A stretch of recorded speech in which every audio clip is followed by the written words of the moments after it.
So I think it might be fair to say that for almost all of us living on this planet right now, the year 2020 has been incredibly difficult in so many different ways, including, of course, this deadly global pandemic that we've all been living through, which after 8 long months still seems so far from being over.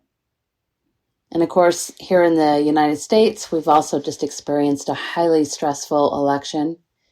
And I would say that tension is still running pretty high. And we're also, of course, now headed into the winter months and the holiday season, which also tends to be a fairly stressful time for many of us.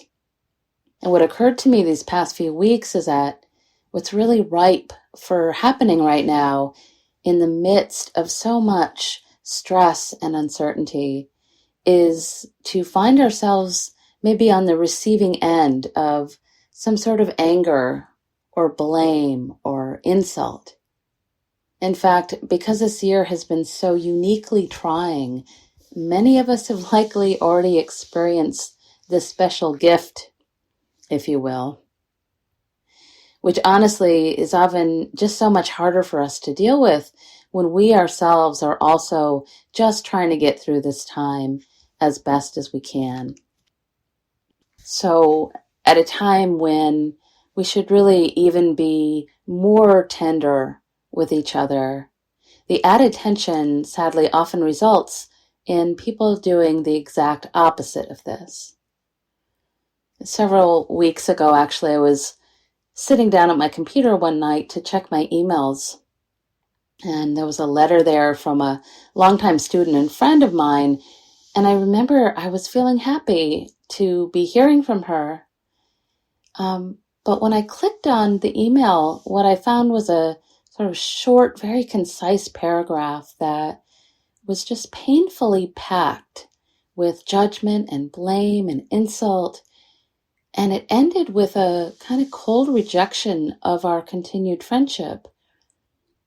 And honestly, even today, for the life of me, I still don't quite understand what caused this student to do this. Her words quite honestly broke my heart. At the same time, as a dedicated practitioner of the Buddhist teachings, what I also recognized when it happened was that this was a gift, and that I needed to consciously bow down to it and be grateful for it, actually.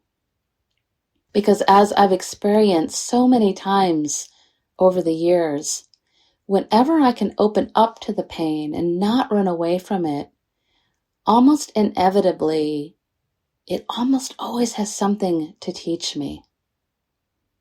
And so for this talk, I thought I'd share some of the Buddhist teachings on this subject in hopes that it can help all of us to use this very common experience to not only better understand ourselves, but also to understand those who have harmed us, and hopefully to arrive at a place of compassion and healing rather than continuing to fuel a sense of bitterness or revenge or hatred, all of which, of course, are antithetical to the whole practice. As the teachings show us over and over, we never, ever want to let another person's anger or cruelty harden our own hearts. We don't ever want to respond ourselves with anger or cruelty.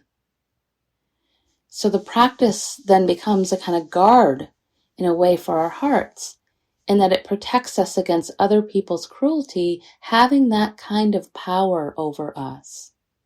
It's a guard. Because, of course, even though we might think that responding in kind will make us feel better somehow, it never really solves anything, does it? And unfortunately, whenever we respond in kind, what happens is that it only strengthens that same harmful tendency within ourselves. In fact, whenever we choose cruelty over kindness, it's like we're watering a weed in our own hearts. And the roots of that harmful behavior just become that much stronger and deeper And we end up ruining our own gardens, if you will. We end up poisoning our own minds and hearts. There's actually a great story that I love about a man who goes to rather great lengths to be able to sit in front of this renowned monk in India. And when he gets there, he asks the monk, "Tell me, Master, what is the secret of eternal happiness?" And the monk says simply, "Don't argue with fools." The man says, "I disagree." And the monk replies, "Yes, you are right." I love that one. So there's another one of those Buddhist phrases you can put on a sticky note to remind yourself, don't argue with fools. It really can be so helpful sometimes. More seriously, though, one of the teachings that I find so helpful is the truth that, sadly, receiving unkindness or even cruelty from others is simply a part of life. It's an aspect of being human in this world. So whenever it happens, instead of being surprised by it, which we so often are, it can be so helpful to remember that it's not just us. In fact, it's usually not even often about us. It's just inevitability happening again. Throughout our lives, people have and will continue, sadly, to be unkind and rude and insulting towards us. And so instead of resisting it so strongly whenever it happens, we might instead train ourselves to simply expect it because it's absolutely inescapable.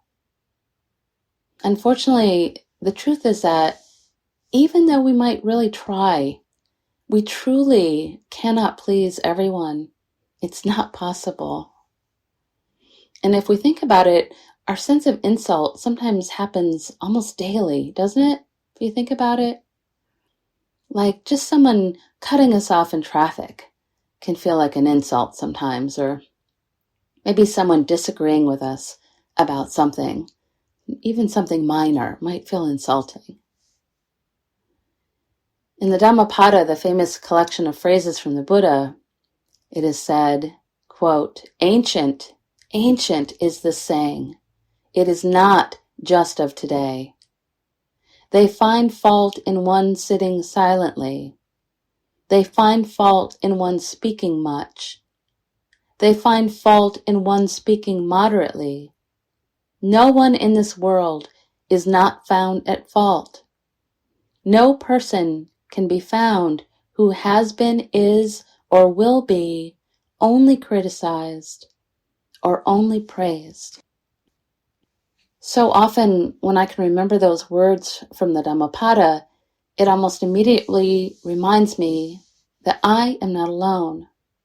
I am not alone, which I find so helpful because what happens when someone insults us or disrespects us in some way is that we almost instantly feel a kind of separation or aloneness. Part of the reason for this is that whenever we're blamed or insulted, we tend to suddenly feel more distant or maybe even strongly averse to whoever did or said something to insult us. And of course, this then often leads to a feeling of separateness in general, which the Buddha told us, of course, is the source of our deepest wounding, our sense of feeling separate. And because the sense of separation can be so incredibly painful, we are urged as part of the Noble Eightfold Path to fiercely practice right speech, which is so important actually that it's the third spoke in the wheel of the Dharma, right speech. Our words are so powerful and they really do matter. They can truly cause great joy or great sorrow. They can cause strong connection or strong separation. They can heal, and they can truly harm. You might even just think about what happens when you hear a simple string of 3 words. Just 3 words. The power of I love you. Or the power of I hate you. I hate you. They carry so much weight, just 3 words. And if we think about it, it really is amazing how much harm our words can carry. Sometimes even for a lifetime, they resonate. Just for instance, we probably all remember something someone said to us that we've held on to for years. Something that maybe still stings or affects us even today. Maybe it was something a parent or a teacher said when we were little.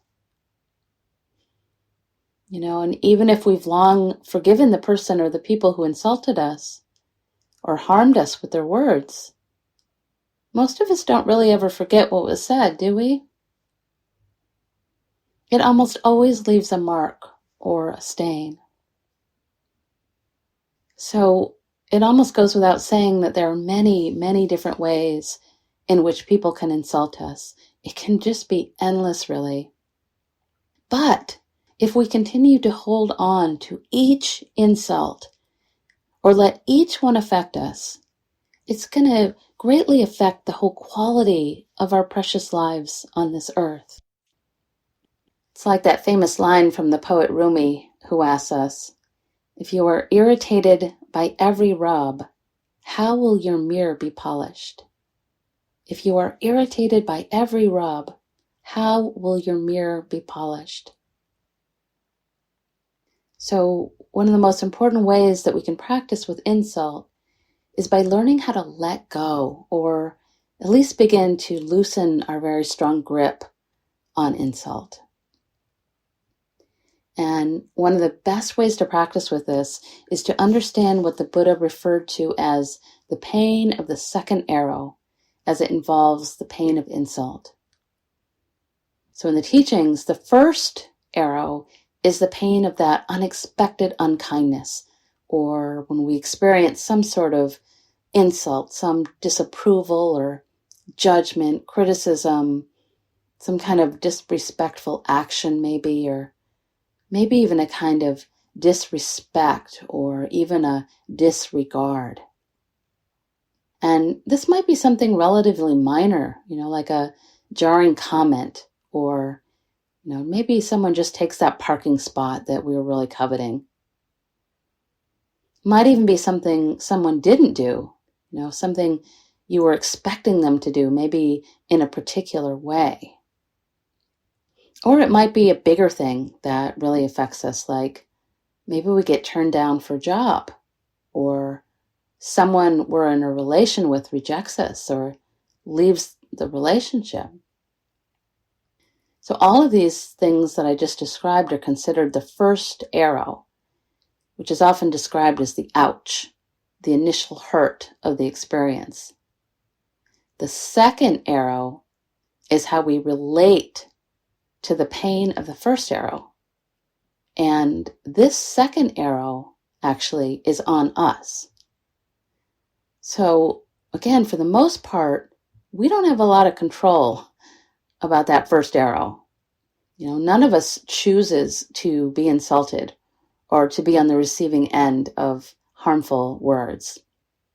But what's important to remember is that the second arrow is the one we ourselves actually shoot into ourselves.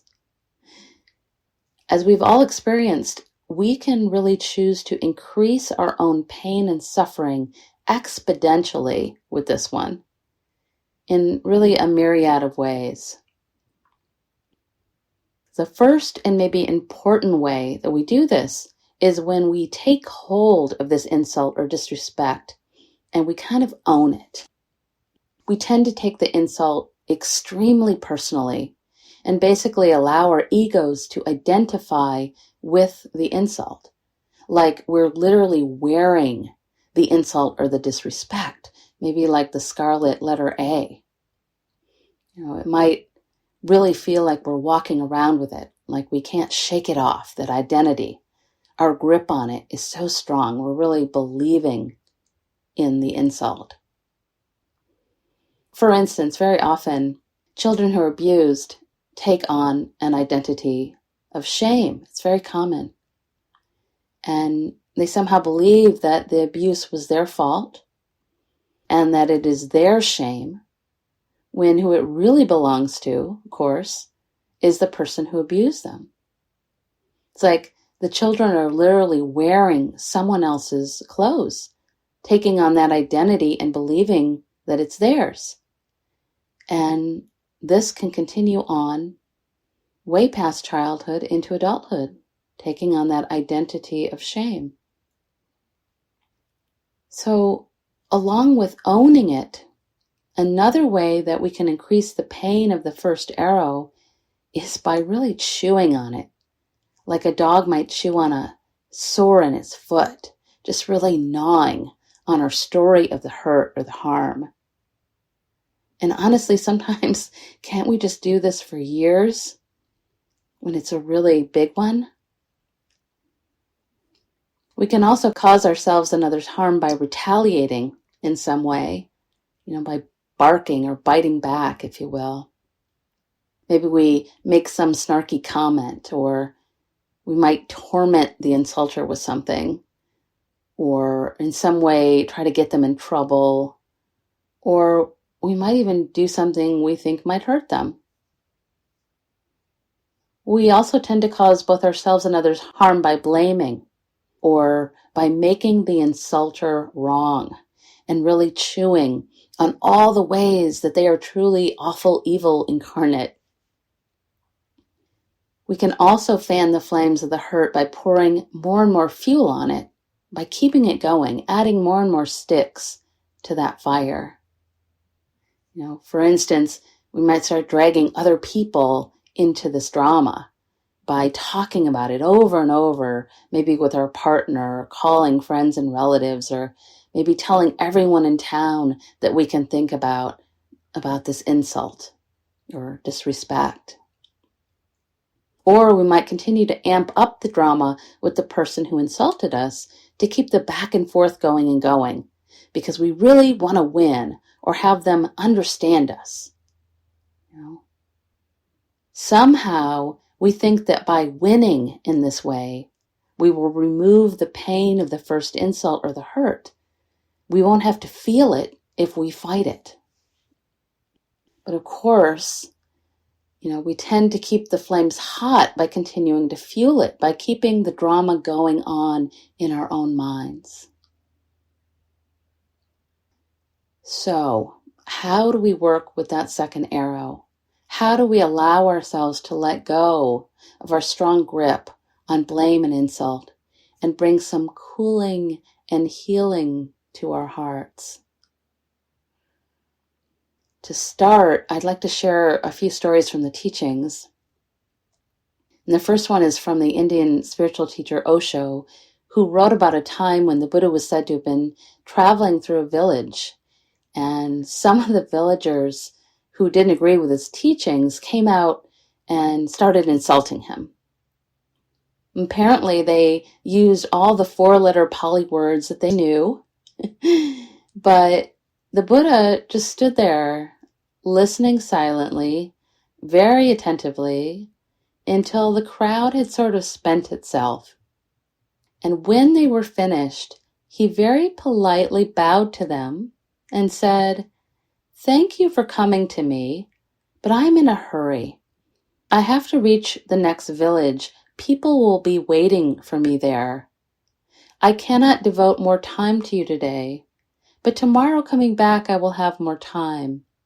You can gather again, and tomorrow, if something is left that you wanted to say and have not been able to, you can say it. But today, please excuse me." And people couldn't believe their ears. One of them asked, "Have you not heard us? We've been abusing you like anything, and you've not even answered." And the Buddha replied, "If you wanted an answer, then you have come too late. You should have come 10 years ago. Then I would have answered you. But for these 10 years, I have stopped being manipulated by others. I am no longer a slave. I am my own master. I act according to myself, not according to anyone else. I act according to my inner need. You cannot force me to do anything. It's perfectly good. You wanted to abuse me, and you abused me. Feel fulfilled. You have done your work perfectly well. But as far as I am concerned, I don't take your insults, and unless I take them, they are meaningless. They are meaningless." And Osho said about this story, when someone insults you, you have to become a receiver. You have to accept what they say. Only then can you react. But if you don't accept, if you simply remain detached, if you keep the distance, if you remain cool, what can they do? The Buddha himself, when asked about how to deal with being insulted, replied this way. He said, "Somebody can throw a burning torch into the river. It will remain alight until it reaches the river. The moment it falls into the river, all fire is gone. The river cools it. I have become a river. You throw abuses at me. They are fire when you throw them. But the moment they reach me in my coolness, their fire is lost. They no longer hurt. You throw thorns. Falling in my silence, they become flowers. I act out of my own intrinsic nature." So I just love that story from Osho, but I'd also like to offer you a similar one from the suttas, because I can't responsibly talk about how to work with insult without offering what is really considered the main sutta on this topic. It's called the Akosa, or Insult Sutta, and is also sometimes simply known as the Abusing the Buddha Sutta. And as the story goes, there was a high priest in the Hindu class, a Brahmin, who had become incensed because the head of his clan, who happened to be his eldest brother, had become a Buddhist monk shortly after visiting the Buddha. And this Brahmin didn't think the Buddha should have made his brother a monk. So this Brahmin paid the Buddha a visit, mainly to abuse and insult him. And here I'd like to read you part of the actual sutta. It says, "Angered and displeased, the Brahmin went to the Blessed One and, on arrival, insulted and cursed him with rude, harsh words. When this was said, the Blessed One said to him, 'What do you think, Brahmin? Do friends and colleagues, relatives and kinsmen come to you as guests?' 'Yes, Master Gautama, sometimes friends and colleagues, relatives and kinsmen come to me as guests.' 'And do you serve them with staple and non-staple foods and delicacies?' the Buddha asked. 'Yes, sometimes I serve them with staple and non-staple foods and delicacies.' 'And if they don't accept them,' the Buddha said, 'to whom do these foods belong?' 'If they don't accept them, Master Gautama, those foods are all mine.' And so the Buddha said, 'In the same way, Brahmin, that with which you have insulted me, who is not insulting, that with which you have taunted me, who is not taunting, that with which you have berated me, who is not berating, that I don't accept from you. It is all yours, Brahmin. It is all yours. Whoever returns insult to one who is insulting, returns taunts to one who is taunting, returns a berating to one who is berating, is said to be eating together, sharing company with that person. But I am neither eating together nor sharing your company, Brahmin. It is all yours. It is all yours." The Buddha went on to say, "You make things worse when you flare up at someone who's angry. Whoever doesn't flare up at someone who's angry wins a battle hard to win. You live for the good of both, your own and the others.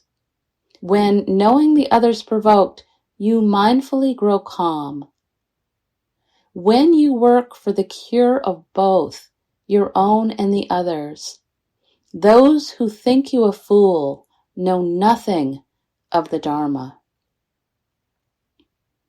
Those who think you a fool know nothing of the Dharma. As an aside to this story, apparently after this teaching, the Brahmin, like his brother, also decided to become a follower of the Buddha, and he eventually became a monk. And the special name he received as a monk was Akosa, which means the insulter. The insulter. In the Buddhist tradition, anger is associated with the hell realm, which is a state or place of intense pain and claustrophobia. And you might notice that whenever someone does something to insult you and you feel strong anger, it really does have this quality of claustrophobia, like you're being squeezed into a tight space and boxed in. It might feel like it's hard to breathe, or might be a sense of panic. Everything might feel really tight and constricted, or it's like you just want to bust out of your own skin and be incredibly uncomfortable. And what we want to do immediately is to get out, of course. We might scream or throw something or send that angry email as a way to do this, to relieve that strong sense of being squeezed. But what the teachings are asking us to do at this very moment is to restrain ourselves, to actually pause. Now, this pause might involve maybe physically leaving the room if we're with someone, or deciding to take a few breaths, or even a few minutes of pause or longer. If we're in a heated argument, we might even ask for a collective pause. Many ways we can pause. And this process is often called the sacred pause. And mindfully knowing when it's necessary can help us in many ways. The first way it can help us is that it can calm the strong sensations of anger or the squeeze that we're experiencing by sort of allowing the physical sensations to flow through us without acting on them or adding fuel to them. We pause in that. So for instance, we might allow the heat of it to be felt, the pounding of our hearts, the clenching of our jaws and our hands. And we can use our breath to connect to the present moment and just calm the body just a bit by allowing it. Calming the body can then help us to, of course, calm and cool the mind so that we can see things a little more clearly without all that fire, all that heat and steam that's clouding the mind. And this is what can help to restrain us so that we don't say or do something that we might really regret later, or maybe say something that will leave one of those permanent stains. It's like one of the rules for myself is do not hit the send button when your heart is still racing. My heart is still racing. Do not push send. In the teachings, patience is actually one of the main antidotes to anger. So being mindful about taking this pause is actually incredibly important. And so often, whenever I feel I've been insulted, my practice really starts with patience and restraint, not biting the hook, not reacting, defending, explaining. And maybe most especially not crafting that email with a little barb attached to it. And to be very honest, sometimes this takes a while. Sometimes it takes several heart-pounding, self-righteous attempts at crafting a defensive or explanatory email before I recognize what I'm doing and give up on it. I restrain myself. As another confession of sorts, a few times over the years, when the insult I've received has felt particularly harsh and that pressure has felt really high, I have impulsively sent that email. And I have always regretted doing so. Always. In fact, the truth is, sending back an email always feels somehow worse than receiving the first one. Not only because I know that I've done harm in some way, but because I feel I've somehow failed myself in my own intention to be kind. Happily, though, most of the time when I do manage to pause and sort of slowly take my fingers off the keyboard, if you will, the very next thing I know to do from the teachings is to go directly to my heart. And very often I literally place a hand on my heart, close my eyes, offer myself metta, friendship, compassion, karuna, and allow myself to just feel the sting and the ouch of that first arrow. Ouch. I'm bleeding. And this part is so important because we don't ever want to use the practice of patience or restraint to somehow ignore, cover over, or suppress the fact that what was said or done hurt us, that we're human. We don't want to ignore or pretend that someone has just shot an arrow into our hearts and we're standing there bleeding. What we're practicing is more along the lines of those famous 3 words from the Zen tradition, which is, this is it. This is the situation. This is what was just done or said, which is always and forever followed by 2 more words, which is now what? Now what? What is the wisest, most compassionate response to this? Which often actually includes no response at all. And just as a quick review, many of you may know of the acronym STOP, S-T-O-P for practice, which can be so useful whenever someone insults us in some way. So the S, as you might imagine, is for stop. We literally stop all activity so that we can pay attention to our mind and heart. We can stop and notice, for instance, that we're bleeding and what that feels like. The T is for take a breath, which is the place where we can really start to offer ourselves our own compassion, maybe even by placing a hand on our hearts, calming ourselves with our breathing. It's like when you're small, like going to your mother for a hug. Ooh, that hurt. Let me hold you. The O in stop is the hard part because it stands for open, which means open to the ouch, which can be incredibly difficult and uncomfortable, but it is exactly what our anger is trying to prevent. So we really want to allow this. We want to allow the painful emotion to be felt and acknowledged. So it's a continued holding, the O. And then the P is where we have a choice. It's our action. This is where we get to decide whether to park or to proceed.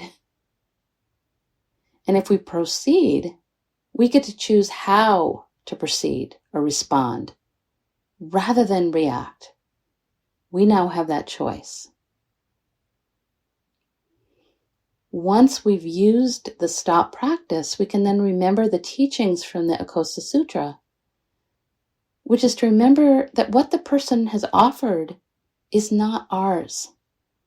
We don't need to take it so personally. We don't need to own it or to decide to eat those staple and non-staple foods and delicacies that were offered. And, like the Buddha said, we don't need to agree to have supper with that person either. I am neither eating together nor sharing your company. It is all yours. I also like to imagine that we don't need to pick up or put on whatever outfit has been laid out for us either. We can recognize that those clothes, if you will, are theirs. They're not ours. As another way of not taking it so personally, we can also remember that most likely this person does and says unkind things not only to us, but to others as well.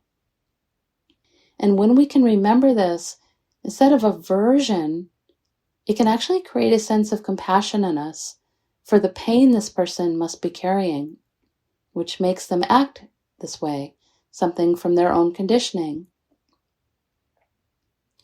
Just recently, I came across a quote that stopped me in my tracks when I read it, but when I went to look it up, it was attributed to about 5 different people, so I'm really not sure who said it, but I want to offer it to you because it really struck me.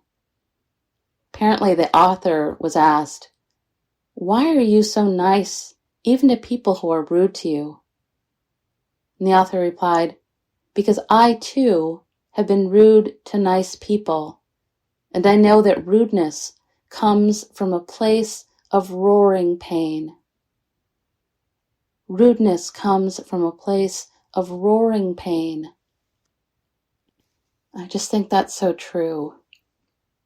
I know that I can remember exactly those times in my life over the years when I've said unexpectedly harmful things to nice people, and it has always arisen from some source of pain, from a place of selfishness, actually, which again comes from a sense of feeling separate, which is our deepest wounding.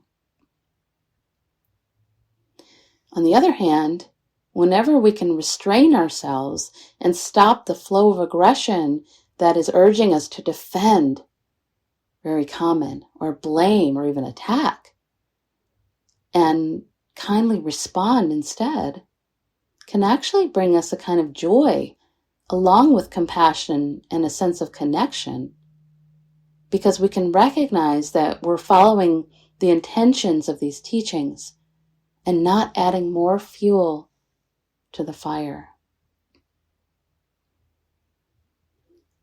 I often like to recall these famous words again from the Dhammapada, from the Buddha. Quote, "He abused me, attacked me, defeated me, and robbed me. For those carrying on like this, hatred does not end. She abused me, attacked me, defeated me, and robbed me. For those not carrying on like this, hatred ends. Hatred never ends through hatred. By non-hate alone does it end. This is an ancient truth." Along these same lines, whenever we're able to respond with both wisdom and compassion, the 2 main wings of practice, we're following the teachings of the Acosta Sutta in another way, which is to work the cure of both, your own and the others. And again, the cure for further aggression and hatred is wisdom and compassion, just like water is the cure for fire. We don't fight fire by pouring more fuel on it.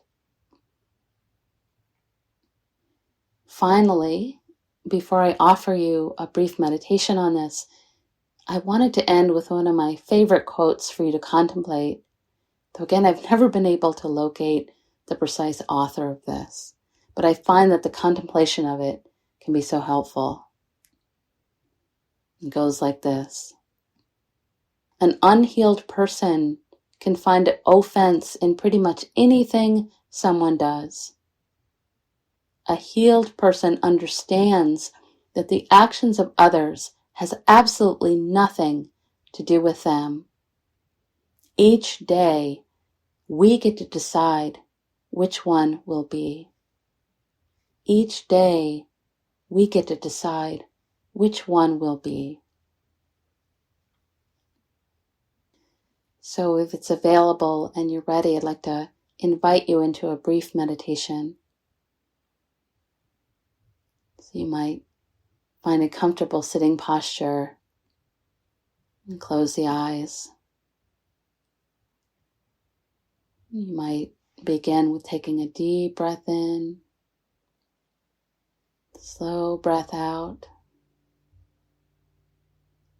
A couple of rounds of these on your own to connect with the present, connect with the body and the heart.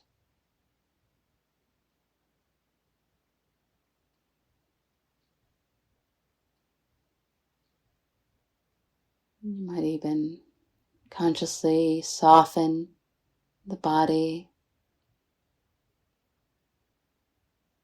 You might just sense your sit bones. Imagine your skeleton. Imagine all the muscles just melting, softening around the skeleton. Feel your seat supported by the earth as you let go more and more into the support of the earth. Still breathing.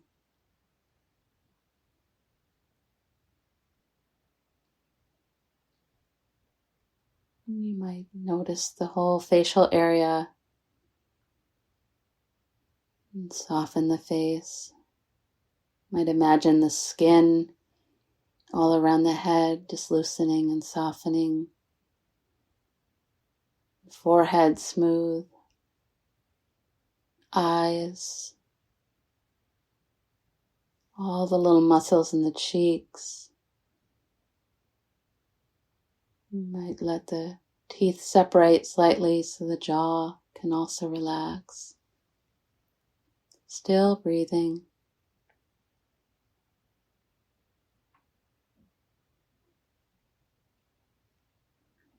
With each exhale, letting the body drop down just a little more. Might notice the shoulders and the neck. Let the shoulders sort of drop their weight.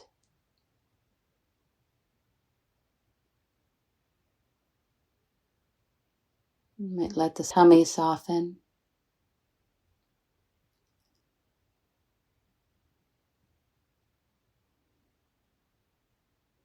Each breath softening a little more. Letting the mind be very present and clear.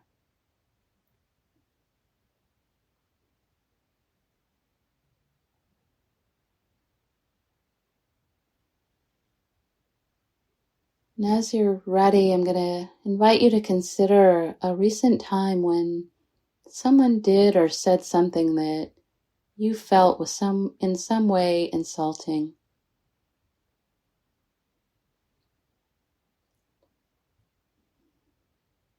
Just think of one thing.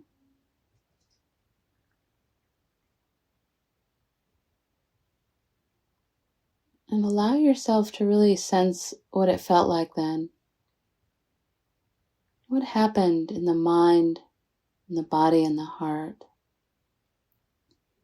Maybe even lean into that a little bit. See what happened.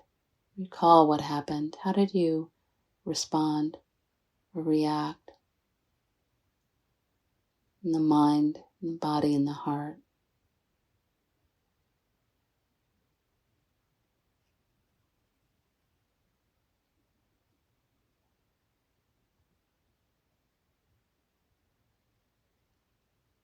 You might also take some time to consider your own pattern for reacting to insult. You might consider, did you own it in some way by either taking it on or defending an identity that came with it?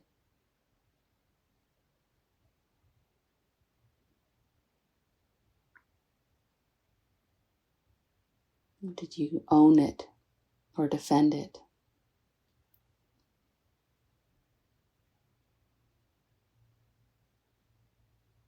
Maybe you spent more time than you'd like to chewing on it or fueling it in some way.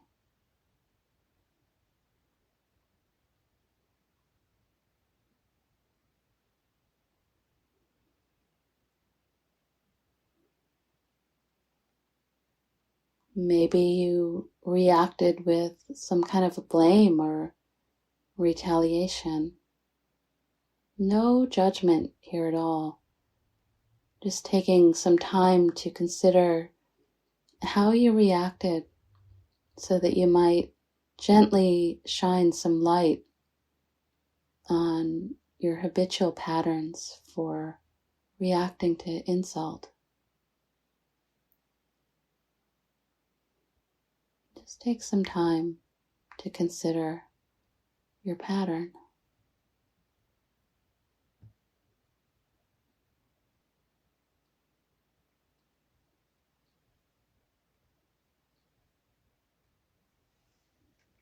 And as you're ready, I'd like to invite you now to consider how you might choose to work with this if it happened again.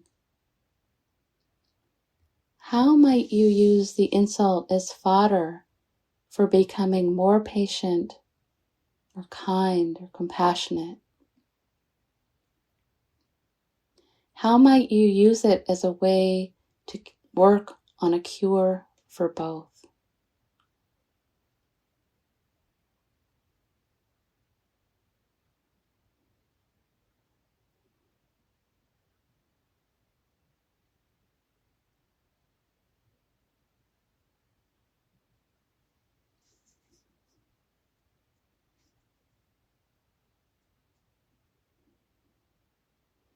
And consider how that might feel in the mind, heart, and body if you choose next time to respond in a more patient, kind, and compassionate way.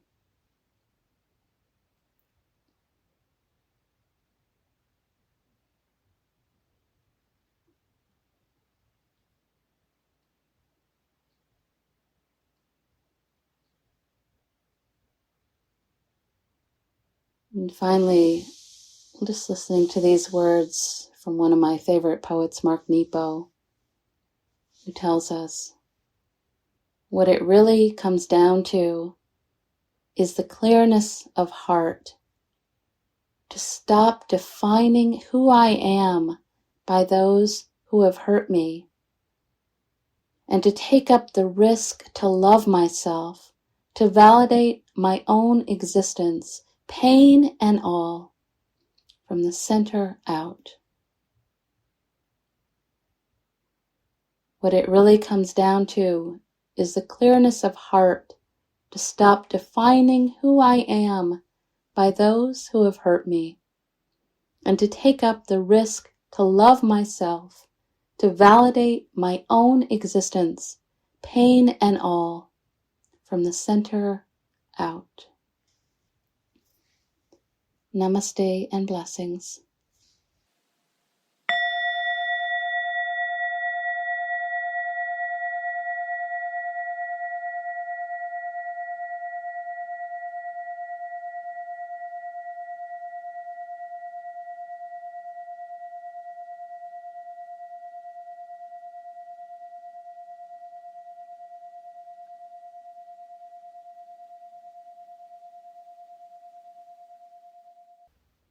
I hope you enjoyed this talk.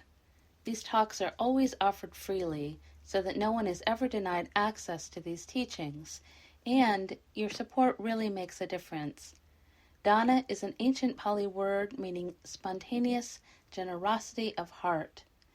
If you feel inspired to offer dana, you can do so by visiting my website at www.mindfulvalley.com. Thank you so much.